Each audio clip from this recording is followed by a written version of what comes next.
అర్థం లేని రీజన్స్ కి పొలిటిసైజ్ చేసి వాటికి రాజకీయ దురాశ కోసం వైరల్ చేసి ఓట్లు పొందుదాం అనే ఒక పొలిటికల్ ప్రొపగాండాకు బలై జవహర్ లాల్ నెహ్రూ, మహాత్మా గాంధీ వంటి స్వాతంత్ర సమరయోధులని కూడా చూడకుండా హేట్ చేసే వాళ్ళు అన్ఫార్చునేట్లీ ఉన్నారు. మీకు తెలుసా, టోటల్గా ఆయన 9 సార్లు జైలు పాలయ్యారు.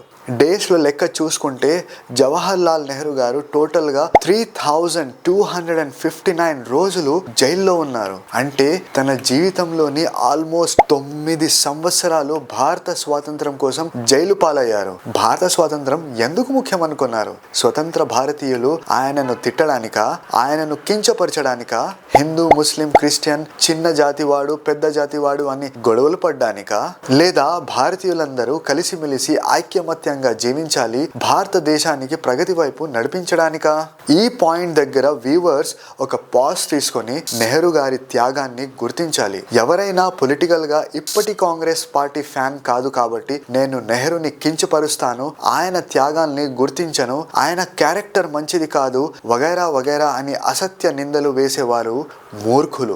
గవర్నమెంట్ ఒక లా తీసుకురావాలి. అది ఏంటంటే 1947 వరకు ఎంతమంది స్వతంత్ర సమర యోధులు భారతదేశ స్వాతంత్రం కోసం పోరాడారో అలాంటి వారికి ఎవరైతే డిస్రెస్పెక్ట్ చేస్తారో వారికి కఠిన జైలు శిక్ష విధించాలి. ఈ విధంగా భారత ప్రభుత్వం స్వాతంత్ర సమరయోధుల రెస్పెక్ట్ ని కాపాడిన వారవుతారు. కంక్లూజన్ లో ఒకే మాట, స్వాతంత్ర సమరయోధుల్ని రెస్పెక్ట్ చేయండి, వారి త్యాగాలను గుర్తించండి. మీకు ఎవరైనా ఏ కారణం వల్లనో నచ్చకపోతే నోరు జారకండి. ఇది మీరు వారికి ఇచ్చే బెస్ట్ రెస్పెక్ట్ అవుతుంది.